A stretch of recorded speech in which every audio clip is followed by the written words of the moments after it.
Bonjour à tous et à toutes. Je vous remercie pour être présent et présente à cette deuxième demi-journée d'études sur les fermes publiques locales.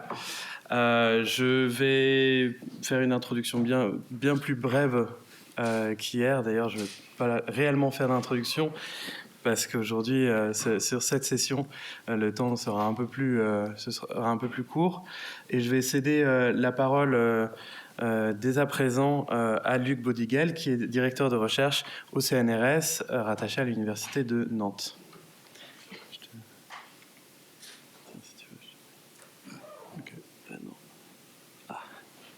Yes, attends. Je pense que je l'avais là. Ah non. Ok. Ça c'est quoi? C'est le PDF? Non, c'est pas le podcast. Bien, bonjour à tout le monde. Ça va, vous n'êtes pas trop endormis? Alors, je vais essayer de ne pas l'être de trop pour lancer cette matinée de discussion. D'abord, je voudrais remercier l'équipe d'organisation, Tom en particulier, mais ses deux acolytes, si j'ai bien compris aussi, pour l'invitation. Et puis, je suis aussi content parce que ça me permet de croiser, de voir d'abord qu'il y a des personnes ailleurs que dans mon petit réseau qui travaillent sur ces sujets-là, ce qui est bien, c'est toujours assez agréable de le voir, et éventuellement de pouvoir ensuite continuer les réflexions à propos des stratégies alimentaires territoriales. Alors, je dis tout de suite stratégie alimentaire territoriale parce que je ne vais pas vraiment vous parler des fermes publiques, je vais vous parler des fermes publiques par le prisme de ces stratégies, avec comme source, on va dire, essentiellement des travaux pluridisciplinaires que je ne citerai pas forcément, mais qui ont été développés dans différents contrats de recherche, on va dire, depuis les années 2016 à peu près. On travaille sur ces sujets-là. Donc, c'est pour ça que je voudrais partir au départ de ces fameux projets alimentaires territoriaux, mais plus largement des stratégies alimentaires territoriales, en rappelant l'origine. Donc, on est en 2012, 2013. 2013, on commence à discuter. Et qui discute à ce moment-là? Ce n'est pas n'importe qui, ce sont des élus qui ont un parti pris politique, comme à chaque fois. Hein. Et ce sont des élus, on va dire, aussi de terrain. Brigitte Allain, Joël Labbé, Jean-Louis Robillard, pour ceux qui connaissent, ce sont des personnes engagées sur les territoires et qui portent une espèce de... Alors, ce n'est pas forcément toujours très, très nouveau, mais qui portent quand même une parole un peu différente de ce que l'on produisait sur la politique agricole, qui est de dire, et qui est aussi le résultat d'initiatives citoyennes derrière, citoyennes et professionnelles, hein, notamment du milieu agricole, et qui dit on ne peut plus parler d'agriculture tout seul, on ne peut plus parler d'alimentation tout seul, on doit joindre la politique agricole et la politique de l'alimentation et la penser par le territoire, par le local. Et c'est à partir de leurs expérimentations, des expérimentations politiques, mais aussi d'actions hein, qu'ils ont portées, qu'ils vont aller négocier avec le pouvoir politique en place, Stéphane Le Foll à l'époque, pour essayer de faire passer ces idées-là dans la loi. Et ils vont réussir à le faire. D'abord, ça a été la première tentative, ça n'a pas été terrible, mais au fur et à mesure, ils ont réussi, et ça a débouché sur ce fameux projet alimentaire territorial, qui est vraiment qui traduit hein, cette idée de penser ensemble l'agriculture, l'alimentation, le développement local et les mouvements collectifs. Donc on est bien dans une vision partisane, et il faut l'accepter au départ, puisqu'on part, c'est un préconçu, qui pourrait être d'ailleurs tout à fait déconstruit au regard, je ne sais pas moi, des systèmes alimentaires mondiaux, globaux, etc. Donc ça dépend des prismes que l'on prend.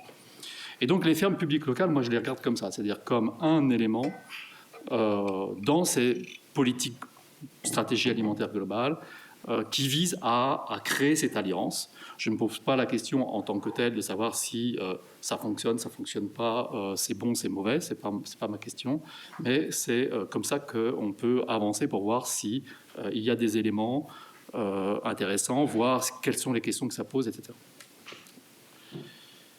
Au cœur de ce débat, et on l'a vu dans les premiers contrats en 2016, et on le revoit encore avec un contrat notamment qui s'appelle Normapat, sur lequel on travaille en ce moment, qui travaille sur la mise en œuvre des projets alimentaires territoriaux, parce qu'on commence à pouvoir travailler sur la mise en œuvre des projets territoriaux depuis quelques temps. Avant, c'était quand même un peu compliqué parce que c'était un peu récent. Et on a ce type de phrase très régulièrement. Celle-là, elle est toute neuve, hein, elle est du mois dernier, je crois. Il ne faut pas oublier que l'alimentation, ce n'est pas une compétence. Ce n'est pas une compétence qui est réelle dans les EPI, CI.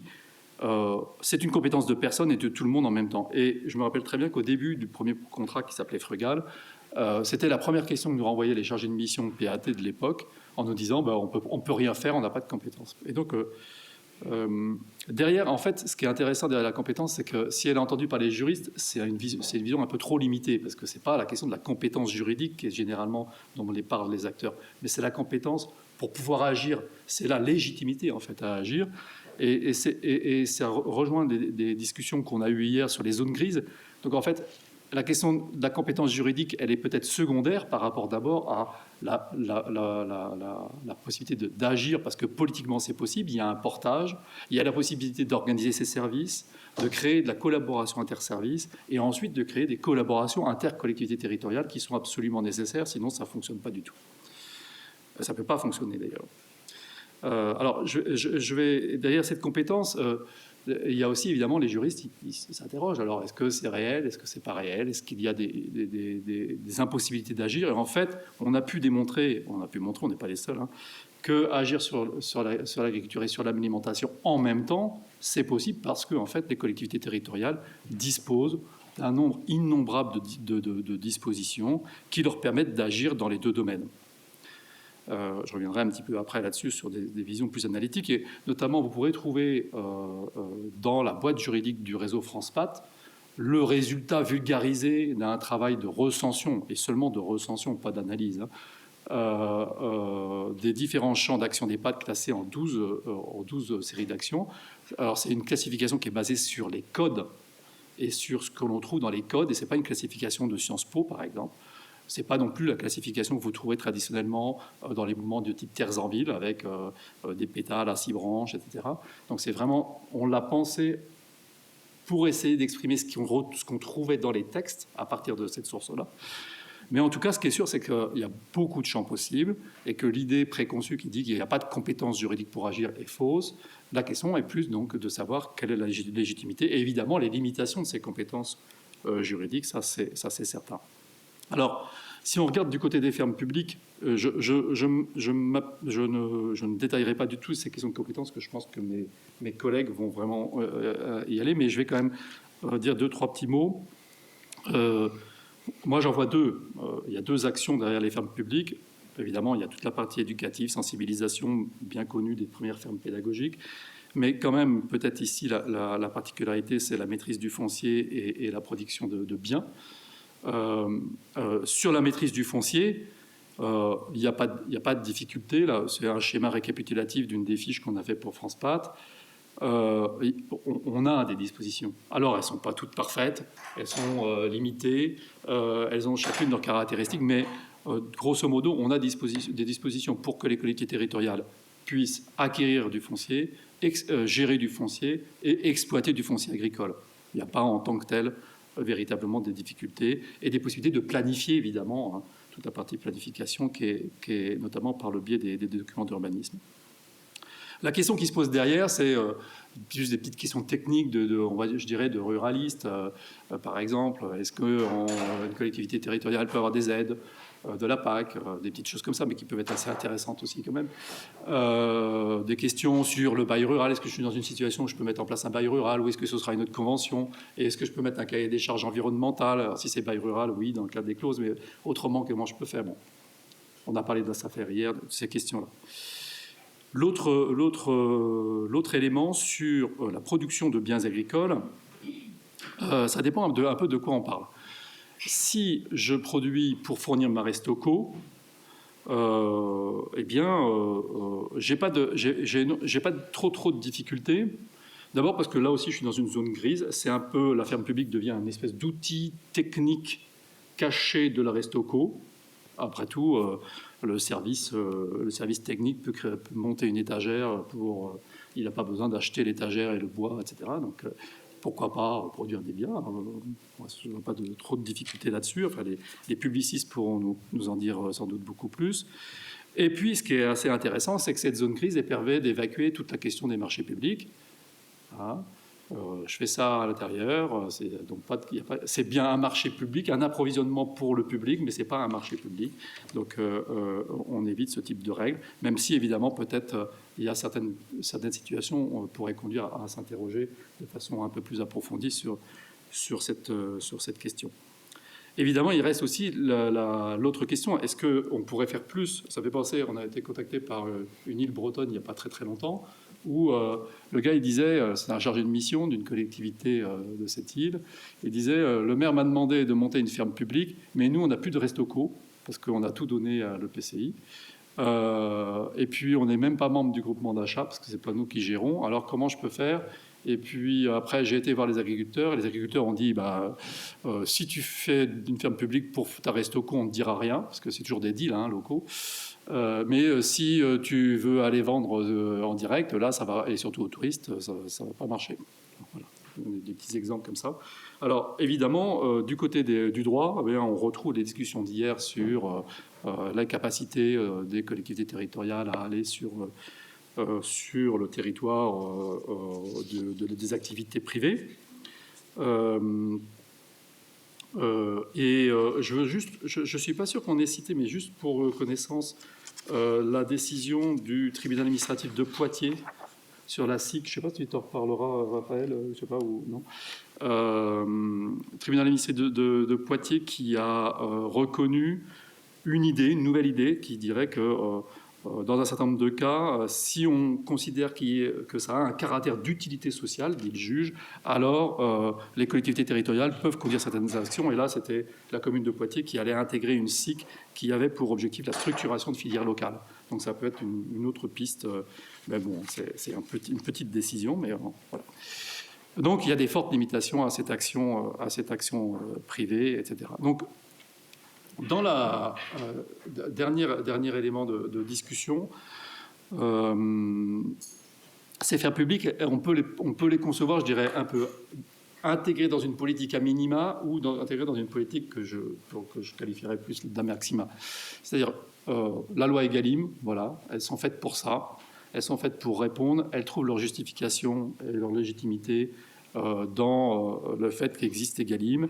L'objectif, c'est la qualité de santé publique et environnementale, même si on pourrait discuter, parce que les appellations d'origine en matière de santé et d'environnement, il faudra encore qu'on en discute. Mais la question derrière ça, c'est des questions, parce que ça rejoint des discussions d'hier, la question de l'effet de levier. En fait, on n'a pas de chiffres. Il faut quand même dire que dans ces politiques-là, généralement, on n'a pas de chiffres.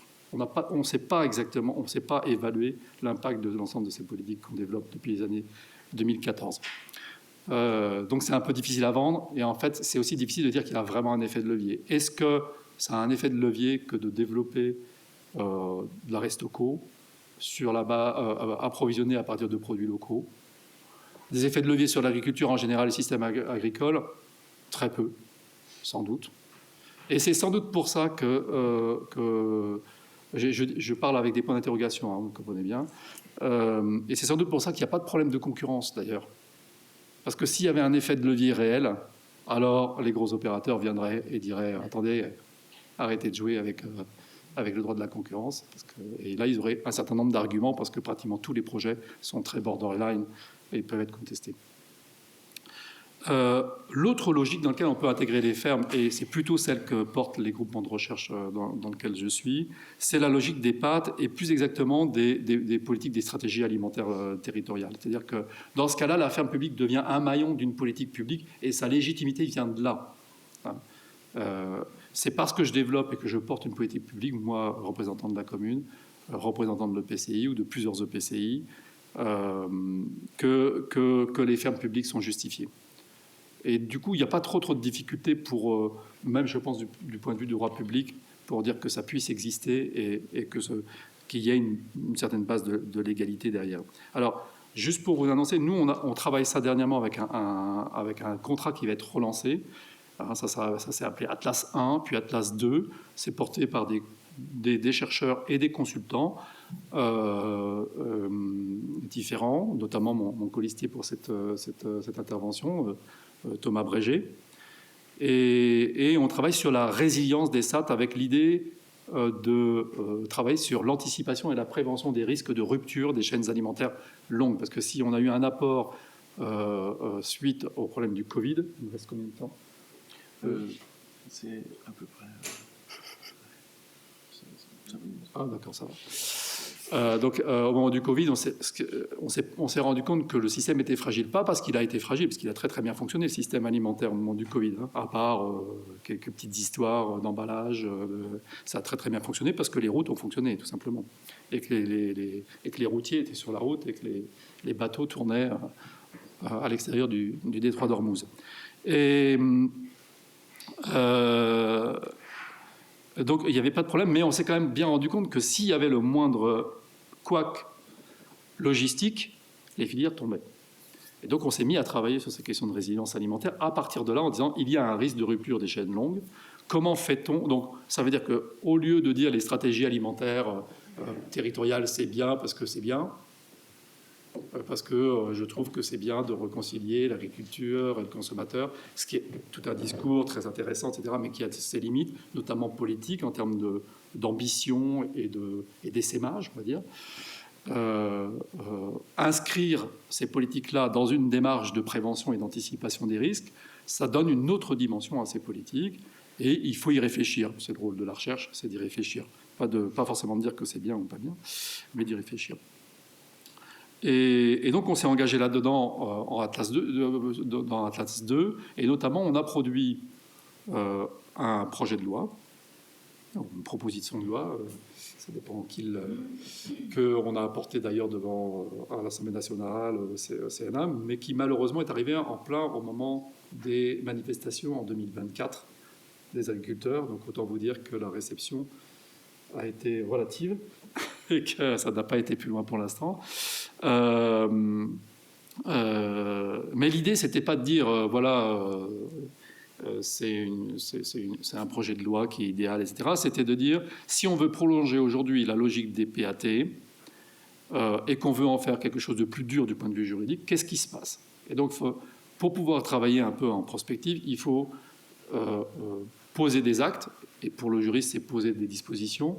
Et après, l'idée, ça aurait été de dire, on en discute avec les publicistes, notamment pour voir les conséquences, parce que on n'a pas été jusqu'au bout pour regarder les conséquences de ce type de disposition. Et puis on en discute avec, du point de vue plus politique, avec les acteurs. Je vous montre en deux coups de cuillère à peau peut-être ce qu'on a dit, mais parce que ça répond aussi à des questions qui ont été posées hier, et quelque part ça permet de resituer les fermes publiques à l'intérieur de ces stratégies. Évidemment, on a tout un travail de définition, parce qu'on pense que le législateur utilise notamment dans les articles L1, maintenant c'est devenu une déclinaison absolument épouvantable, mais on a l'utilisation d'un certain nombre de vocabulaires. On a l'impression parfois que le législateur ne s'est pas rendu compte du vocabulaire qu'il utilisait, qui est un vocabulaire extrêmement radical. Alors il l'est beaucoup moins depuis qu'on l'a caché derrière d'autres mots ces derniers temps, mais quand même le vocabulaire, notamment de résilience, d'autonomie, c'est des mots qu'il utilise, qu'ils ont accepté de faire passer, c'est pas rien, c'est pas un langage neutre. Évidemment, on est allé sur le terrain des compétences, pas parce qu'on croit qu'il faut définir des compétences, parce que juridiquement on pense que c'est pas utile, mais parce que ça donne la légitimité d'action dont j'ai parlé tout à l'heure, et ça permet surtout aux services vraiment de s'organiser, et c'est la clé pour l'action des collectivités territoriales. Et là, les contrats, tous les entretiens qu'on est en train de faire en ce moment le démontrent. C'est vraiment le cœur de l'action se passe là. C'est-à-dire à partir de quel est le service qu'il porte, est-ce qu'il est transversal, comment il se met en lien avec les autres, comment il va travailler avec les autres collectivités territoriales, etc. C'est vraiment la clé du démarrage de la plupart des actions dans ce domaine-là. Et puis c'est la clé aussi pour parler de services publics. Et éventuellement d'essayer de justifier qu'on crée des services publics de l'alimentation. Alors ça, c'est des grandes idées développées notamment à Montpellier, que François connaît bien. Le troisième point, c'est la planification. Alors, c'est une grande question. Faut-il planifier? Faut-il passer de la logique du projet à la logique du plan? Qu'est-ce que ça entraînerait? Tout ça, on n'est pas allé, on n'a pas creusé derrière. Alors, ce serait intéressant d'aller plus loin. Qu'est-ce que ça impliquerait? Et faut-il passer à la logique du contrat? Parce que dès le départ, il y a la notion de contrat dans les projets alimentaires territoriaux. Sauf que ce n'est pas du contrat. Pas un contrat au sens générateur d'obligations. En tout cas, il n'y a pas de régime qui lui est attribué. Donc, est-ce qu'il ne faudrait pas, à un moment donné, dire tu t'engages dans une stratégie alimentaire, on passe un contrat, quel est le contrat? Il y a des engagements des uns, des autres, qu'est-ce qu'on fait? Alors, évidemment, on a travaillé aussi sur les contrats de réciprocité, par exemple, mais les contrats de réciprocité, c'est des accords, ce qu'on appelle des contrats d'action publique. D'ailleurs, même le tribunal administratif dit que c'est des contrats qui n'ont pas d'effet juridique. Voilà. Donc, faut-il passer une deuxième marche? Et faut-il planifier au niveau régional? Est-ce qu'il faut qu'on ait un système un peu en cascade avec un niveau régional qui serait plus pertinent pour fixer des objectifs ou pas? Sachant que là-dessus, on peut avoir des doutes parce que, par exemple, il existe des plans régionaux d'agriculture durable qui n'ont jamais pratiquement vu le jour et qui n'ont pratiquement jamais servi à rien, alors qu'on utilise un schéma directeur régional des structures qui, lui, sert beaucoup et n'est soumis à rien du tout. Donc, voilà. Et puis, essayer de créer, en tout cas poser par ce projet de loi des questions opérationnelles, c'est-à-dire faut-il élargir les capacités d'intervention des collectivités territoriales, création d'entreprises, donc les fermes publiques, c'est une création d'entreprise, création d'entreprises, création de magasins, distribution, etc. Posons les questions, au-delà des traditionnels, mais non, il faut une carence privée, etc. Posons la question, s'il faut un service public, pourquoi faut-il un service public, dans quelles conditions? Est-ce qu'on peut augmenter les capacités de création mixte avec des partenaires privés, notamment, qui permettraient de donner des clés, parce que par exemple, on voit bien que les projets de type Terre de Source à Rennes, mais même de structuration des filières, je pense à Montpellier en ce moment, ont des difficultés à se développer parce que ces partenariats-là, ils sont pas non plus, ils sont pas énoncés. Voilà, donc je vous laisse sur la dernière diapositive de présentation de ce projet de loi. Qui a été travaillé, je vous le dis tout de suite, et je m'arrête là, qui a été travaillé à partir d'un premier travail calqué sur la prévention des risques naturels. Donc on a interrogé la prévention des risques naturels pour voir dans quelle mesure on pouvait l'utiliser pour la prévention des risques de rupture des chaînes alimentaires, voir ce qui était adapté, pas adapté, etc. Donc vous pourrez trouver sur le site d'Atlas 2 l'ensemble des propositions, parce qu'il y a un rapport évidemment à côté. Voilà, merci.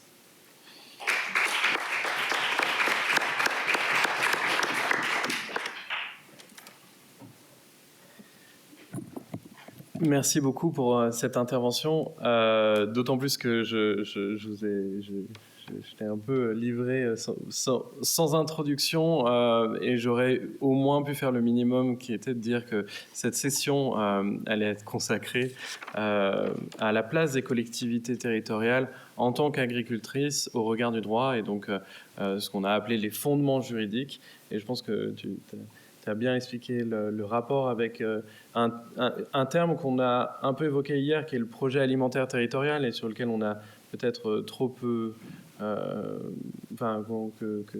qu'on a évoqué hier et peut-être sur lequel on a des questions. Donc, je pense que c'était bien de faire ce lien-là. J'y répondrai avec plaisir.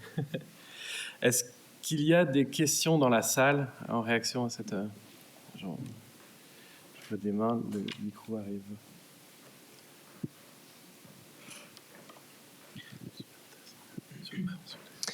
Oui, bonjour, merci pour l'intervention. Donc moi, c'est toujours Antoine Sals. Je suis toujours juriste dans une ville dans le nord de la métropole de Lyon. Je suis vraiment navré de vous embêter avec mes questions, mais c'est vrai que nous, on est vraiment en plein là-dedans sur la ferme publique locale. Et moi, je suis juriste et je mets en œuvre une politique des élus et c'est à moi aussi de trouver des solutions à des problèmes juridiques qui se posent. Parce qu'effectivement, il y avait une remarque hier sur la question de la régie autonome, sauf qu'en fait, la volonté politique des élus, c'est externaliser et créer vraiment un établissement public. Et donc, ça pose des questions en termes... on parlait hier des statuts des agents publics, parce que selon le statut de l'établissement, on a des salariés ou des agents publics, donc c'est pas tout à fait la même chose en termes d'organisation de services. Et là, ce que vous disiez, professeur, à l'instant, c'est au niveau des marchés publics, et c'était une réflexion que je n'avais pas, parce que dès lors qu'on crée effectivement une ferme publique locale qui a un statut d'établissement public, Si cette ferme publique locale, elle fournit nos écoles, on est dans le cadre des régimes de la commande publique, si je comprends bien, tandis que si elle fournit effectivement des prestataires privés et entreprises, on est dans le cadre de marché privé.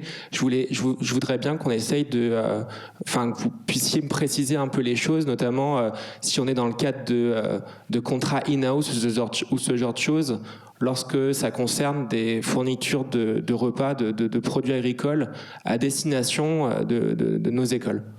Merci beaucoup. On répond en direct. Bon, moi, je ne suis pas un spécialiste des marchés publics, donc ni de droit public. Non, je ne crois pas que ce soit systématiquement comme ça. Je pense qu'il faut regarder comment ça se passe, très précisément. Il ne me semble pas qu'il y ait forcément besoin de passer par la commande publique dans ce cas-là. Voilà, je répondrai ça, à moins que des gens plus compétents que moi sur les marchés publics. Mais je pense que, collègue, tout à l'heure, vous en parlerez peut-être tout à l'heure. Alors, pas directement.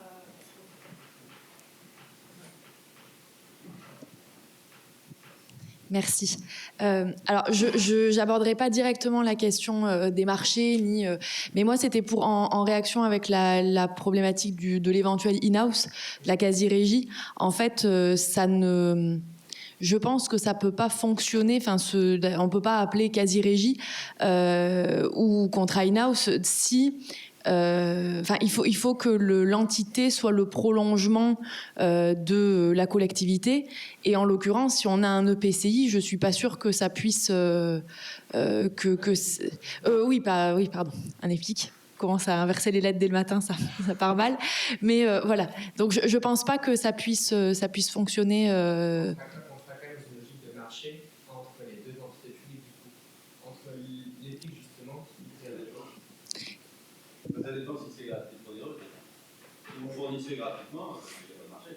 Oui, c'est pour ça, moi, je ne pense pas qu'il y ait lieu de... En fait, la question souvent qu'on retrouve dans les constructions des collectivités territoriales, c'est que parfois on veut inscrire dans le dur des choses qu'il vaut mieux laisser un peu dans le mou. Voilà. Quand c'est dans le mou, ça fonctionne assez bien. Tant qu'il n'y a pas c'est pour ça que j'ai parlé d'effet de levier, tant qu'il n'y a pas de masse. Parce que s'il y avait de la masse, il y aurait d'autres opérateurs qui viendraient discuter. Mais tant qu'on est en interne, il vaut mieux rester dans des choses très très souples. Mais le problème, c'est que si je reviens à la question du prix, alors il n'y aura peut-être pas de prix qui va être versé, mais vous savez, là, dans les collectivités, des fois on verse des subventions. Et sauf que la notion de prix au sens commande publique, c'est pas un prix qu'on verse en pécuniaire, ça peut être une renonciation. Ah oui. Ça peut être une subvention comme ça. Donc moi je suis juriste, donc j'essaye d'envisager vraiment les choses de A à Z et d'essayer d'éviter après un risque de requalification. Oui, mais il faut que vous ayez pour qu'il y ait pour que la subvention soit considérée comme une contrepartie équivalente à un prix, il faut que l'établissement public qui produit les repas soit une entreprise, ce qui suppose qu'ils vendent sur un marché. Il peut vendre à vous, mais il peut vendre à d'autres. Et s'il ne vend pas, ce n'est pas une entreprise, puisque la définition de l'entreprise, c'est la mise à disposition de biens et de services sur un marché. Au sens de l'union, ça peut être un peu limite. Oui, parce que les assos, c'est l'opérateur. Même gratuitement ? La notion d'entreprise au sens de Hoffner, Ah oui, de la Cour de justice. justement. Moi, je crains que ce soit quand même... ça puisse sembler... Si tu crées ta propre entreprise, au sens purement économique du terme, ton unité économique, quoi, mais qui n'a pas de dimension de marché du tout, elle peut quand même être une entreprise au sens Hoffner, c'est ça ? Ah ouais. De toute façon, dès lors qu'il y a une je vois que ça activité hoche la tête économique, derrière. Moi, donc, je fais confiance oui. à la jeune génération. Mais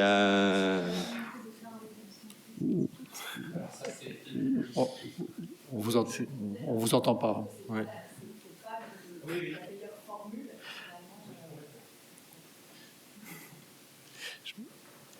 Mais quand même, j'aimerais répondre. Je ne pense pas que si la logique des fermes publiques, c'est de refaire de la production-vente, alors on sort un peu de la logique des stratégies alimentaires qui est le fait de mettre en place des filières intégrées qui permettent de participer à l'objectif de politique publique. Donc, si l'idée c'est, je sais pas moi, de créer des activités économiques pour revendre derrière, pour refacturer entre services, etc., je crains que ce soit aussi. Moi, je pense que c'est aussi bien de passer par le secteur privé. C'est pas. Il n'y a pas vraiment de légitimité à faire ce genre de choses, sauf d'appliquer des règles de compta, il me semble totalement inadapté à la matière. Bonjour. Bonjour. Julien Vert, je suis ancien conseiller du ministère de l'Agriculture. J'ai démissionné pour. Je suis maraîcher bio et consultant. J'accompagne notamment des fermes maraîchères municipales. Une remarque et une question. J'ai eu le sentiment plusieurs fois dans votre présentation que vous sous-estimez un peu le niveau de blocage et de la distance des acteurs agricoles dominants. Je l'ai dit notamment des fermes publiques locales. Enfin, ils sont debout sur des freins, sur celui-là comme sur le et d'ailleurs, les PAT, c'était clairement à l'origine une logique de contournement. C'était d'essayer de recréer une petite ère dans laquelle on puisse travailler sur les politiques de transition agroécologique. Et j'en viens à la question qui est sur peut-être le nerf de la guerre du blocage, qui est la SAFER. Vous disiez, il n'y a pas de souci pour qu'une collectivité récupère du foncier agricole. Si, il n'y a pas de souci majeur, puisque ça ne marche pas. Enfin, à ma connaissance, en tout cas, et c'est là-dessus que je vais vous interroger. Et sur ce que vous avez mis dans la proposition de loi, c'est qu'actuellement, une collectivité qui veut présenter du foncier agricole est obligée de passer par la SAFER, le foncier rentre dans le giron SAFER, et il ressort à la fin à l'agriculteur qui a la carte du bon syndicat. C'est comme ça que ça se passe. En termes de fonctionnement de SAFER, et même en termes de priorité, les collectivités seront toujours tout en bas de la liste des priorités dans l'attribution de ce foncier. Donc en pratique, ça ne marche absolument pas, et sans foncier, on ne peut pas d'agriculture.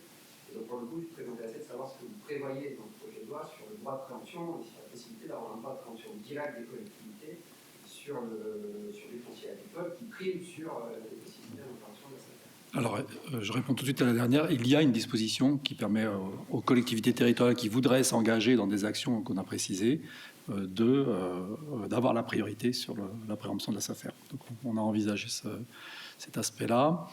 La première question, c'était sur... rappelez-moi, pardon. Alors, non, on ne le sous-estime pas du tout. Il y a plein de travaux à compter, par exemple, dans les travaux récents, notamment des travaux de Jeanne Pain, par exemple, qui vont très très bien expliquer comment, dans certains cas, sur certains territoires, et j'insiste là-dessus, je vais revenir peut-être là-dessus, le syndicat, et notamment le syndicat majoritaire agricole, se positionne de manière au moins à maintenir les statu quo, c'est-à-dire en fait à ce que ça bouge pas trop. Ça marche pour l'acquisition des terres dans les SAFER, mais ça marche aussi effectivement pour les projets alimentaires territoriaux. Mais là, par exemple, nous on travaille quand même sur du qualitatif. Donc dire ça fonctionne comme ça en général, moi je ne suis pas ce genre de démarche. C'est-à-dire qu'il y a des obstacles à certains endroits parce qu'il y a certains acteurs, et il y a des endroits où il n'y a pas de blocage. Donc il y a des endroits où avec la SAFER, ça fonctionne. Les collectivités territoriales travaillent avec la SAFER, même sur des projets alternatifs. Et puis il y a des endroits où ça ne fonctionne pas. Donc ça, c'est vraiment important parce que du coup, et ça rend les recherches, croyez-moi, très difficiles parce que j'aimerais bien que ce ne soit pas comme ça. Parce que comme ça, on pourrait faire des gros titres et dire voilà, c'est comme ça qu'il faut faire. Mais non, en fait, ça ne marche pas du tout comme ça. À chaque fois, s'il y a des bricolages locaux, on a des endroits là sur les 12 territoires qu'on est en train d'enquêter. On a des endroits où, par exemple, le positionnement de la Chambre d'agriculture, c'est plutôt un positionnement indifférent. Ça ne nous intéresse pas, de toute façon, il n'y a pas vraiment beaucoup d'argent. On y va parce qu'on peut parler des circuits courts et qu'on a quand même, depuis longtemps, des circuits courts dans les chambres d'agriculture, et ça n'y a rien de nouveau là-dessus. Voilà. Il y a des endroits où ils ne sont pas là, et le fait qu'ils ne soient pas là bloque la machine, simplement ça. Et puis il y a quelques VAT où ils sont extrêmement présents. Alors quand ils ne sont pas là, il peut y avoir des organisations, on pense au FR-CIVAM par exemple, qui sont extrêmement, elles, présentes et qui vont pousser à la roue pour développer des projets. Donc en fait, voilà, il faut quand même mesurer. Donc je crois qu'effectivement vous avez raison, il y a plein d'éléments de blocage. Je n'ai pas dit que c'était facile, les dispositions. J'ai dit qu'il y avait plein de dispositions.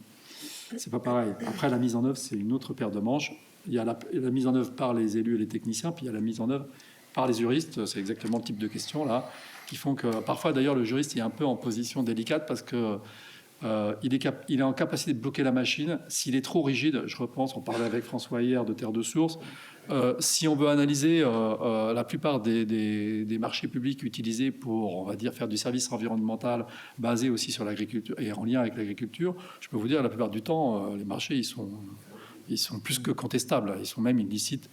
Et c'est pas moi qui le dis. On a travaillé là-dessus. On a fait travailler des spécialistes là-dessus. Mais en même temps, il faut que le juriste trouve sa place là-dedans. C'est-à-dire qu'ils disent attention, il y a des risques, mais est-ce que vous voulez prendre le risque? Si on prend le risque, il faut développer une stratégie contentieuse au cas où ça arrive, et on y va. Après, c'est l'élu qui choisit. On est dans du bricolage. Et ça, c'est vraiment très, très fort. Moi, je l'ai appris avec les sociologues, la notion du bricolage. Parce qu'évidemment, le juriste, il ne conçoit pas le bricolage au départ. En collectivité, Oui, vous l'apprenez, j'imagine. Mais je pense que justement, il faut faire attention, il faut peut-être l'accepter encore plus. Je vais- Il y avait une troisième question, mais je ne sais plus. Oui. Je sais pas. Il y avait un troisième élément de question. Je vous propose Constance, tu avais une réaction et après je vous propose, on poursuivra ces conversations à la pause café et plus tard aussi cet après-midi. Et moi, je voulais revenir sur la SAFER et le droit de préemption qu'on pourrait potentiellement attribuer aux collectivités territoriales. C'est vrai, pour avoir beaucoup discuté avec les collectivités, en fait, une bonne relation de collaboration entre la collectivité et la SAFER est fondamentale. Et moi, je pense que de rajouter un énième droit de préemption à destination des collectivités, ça serait compliqué. Il faut en parler avec les notaires. Déjà, les droits de préemption, il y en a tellement, c'est un vrai millefeuille, c'est un vrai casse-tête. Donc rajouter un droit de préemption alors que les collectivités, elles disposent déjà de beaucoup de droits de préemption, je ne suis pas sûre que ça soit réellement pertinent. Après, finalement, les affaires sont bloquantes quand il y a un agriculteur qui se positionne sur l'achat d'un terrain. Et dans ce cas-là, en fait, il faut se poser la question, quelle est la légitimité d'une personne publique à vouloir acheter ce terrain alors qu'il n'y a pas de carence du côté de l'initiative privée. Donc voilà, après, dans beaucoup de cas, les collectivités, elles arrivent à co-construire avec des bonnes relations, comme je disais, de collaboration, des projets intéressants avec les SAFER. Et les SAFER ne sont pas toujours bloquantes. Je sais que, pour avoir discuté avec la directrice de la SAFER du Rhône, là, pour le coup, il y a vraiment une super relation qui fait qu'il y a plein de projets qui peuvent aboutir. Donc je pense que c'est aussi aux collectivités de peut-être d'entretenir des relations constructives avec les SAFER pour arriver à faire naître leurs projets. Voilà. Merci. Oui, je pense que ça montre effectivement que je pense que le contexte fait tout sur ces projets et qu'effectivement il y a besoin d'avoir beaucoup de feux verts pour accepter d'être dans une situation peut-être un peu de bricolage. Hier, professeur Collard-Ditilleul parlait d'être sans vêtements alors que le droit propose des vêtements, mais j'ai l'impression qu'il y a cette idée que globalement ça part d'un consensus ou en tout cas d'une forte volonté politique locale pour que des projets comme ça puissent aboutir et que les tensions sont, dans un contexte peut-être un peu de bricolage, sont à éviter au maximum. On peut juste rajouter un petit mot, c'est que la logique de ces projets-là et des fermes publiques, ce sont généralement des logiques d'expérimentation. Sauf qu'aujourd'hui, on est à un moment charnière. D'une part parce qu'il n'y a plus d'argent, ou en tout cas on ne peut plus en mettre. Ça c'est important. Et puis aussi parce qu'à un moment donné c'est bien l'expérimentation, mais est-ce qu'on peut pérenniser, pas pérenniser, comment, à quelles conditions, etc. Et donc au bout du compte qui paie, parce que c'est des choses très, très matérielles. Et donc on est un peu dans ce moment charnière et c'est pas facile de savoir où ça va aller. Ce qui est certain, c'est que c'est l'agencement local et l'histoire locale qui fait que ça tient ou que ça ne tient pas. Parce que si vous allez dans des territoires, vous allez avoir des agencements locaux, des conditions socio-culturelles, des réseaux en place qui fait que le système tient et qu'il va réussir à trouver ses propres ressources ailleurs que dans le PNA, par exemple. Et dans d'autres endroits, ça disparaît parce qu'il n'y a plus de portage politique, il n'y a plus les acteurs en place, etc. Donc ça, c'est vraiment extrêmement important. Eh bien, merci beaucoup. Je précise aussi que cette intervention, elle était aussi à quatre mains avec Thomas Brégère, qui ne pouvait pas être là aujourd'hui. J'ai oublié de le citer tout à l'heure. Je l'ai dit tout à l'heure. Ouais.